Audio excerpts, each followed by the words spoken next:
What is a Monmouth County mobile communications bus doing in a school project?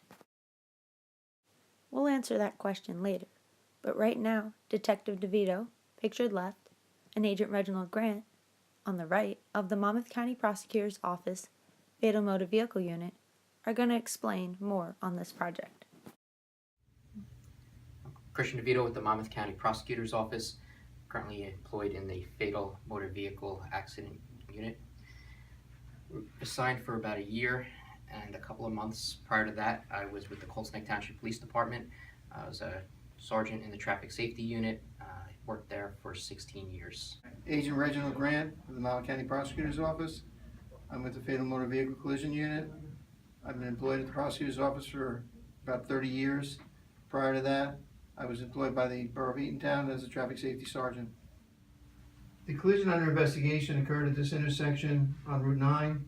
Our effort here is to determine the position of Vehicle 1 when the light went amber. In order to do that, we had to obtain certain data from the vehicle and the airbag control modules where we would get that data. In this case, it showed us the 2.5 to half a second interval prior to the impact. The first thing we needed to determine is how the vehicle was slowing down before impact, computing this deceleration rate. Once we had that, we could figure out the distance it took the car to slow down over that distance. Based on that, after that was computed, we then figured out what timing we had left from the signal timing to determine the distance. And Detective DeVito was helpful in computing the time, and why don't you explain how we did that? We performed a study at the intersection of Route 9 and Main Street, and what we did is Vehicle 2 was at a stop. When they started entering the intersection, we did a study and watched vehicles from a stop to the point of impact, and that was averaged at 6 to 8 seconds. Then we used the DOT signal timing for the traffic light signal seconds, and we learned that there was a 6-second amber and a 2-second all red for the Route 9 traffic signal.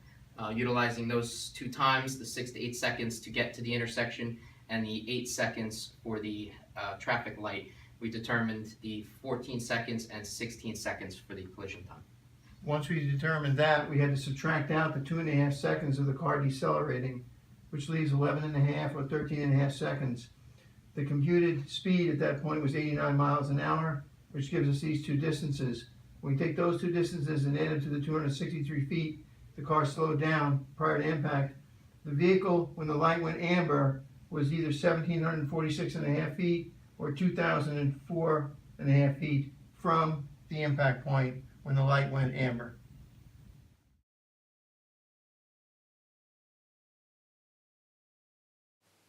These are the linear and nonlinear calculations involved in determining where the vehicle was positioned on the highway when the light changed from green to amber.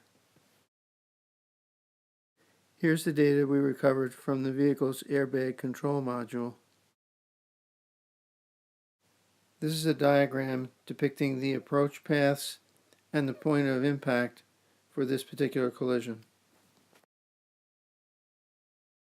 With the use of a special computer program and interface module, we're able to hook directly to the airbag control module for a vehicle and download very useful information after an airbag deployment. Here's where we get back to the bus I referenced at the beginning of the video. We're at a DWI checkpoint in Monmouth County, New Jersey, where officers are conducting a live DWI checkpoint.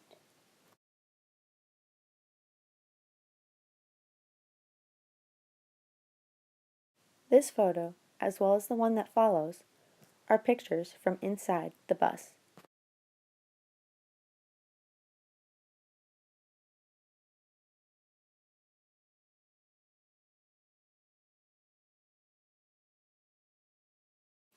In order to keep your wait time down to a minimum as a citizen involved in the DWI checkpoints, it's a great idea to have your license, registration, and insurance cards prepared for officers to review.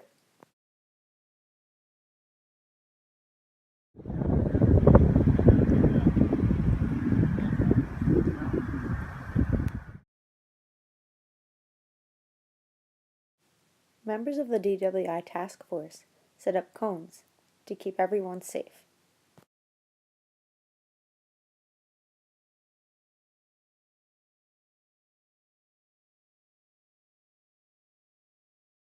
Well, that can't be good. This pack of beer was found in a citizen's car at the DWI checkpoint. Law enforcement agents throughout Monmouth County are providing their expertise to keep us safe on the roads.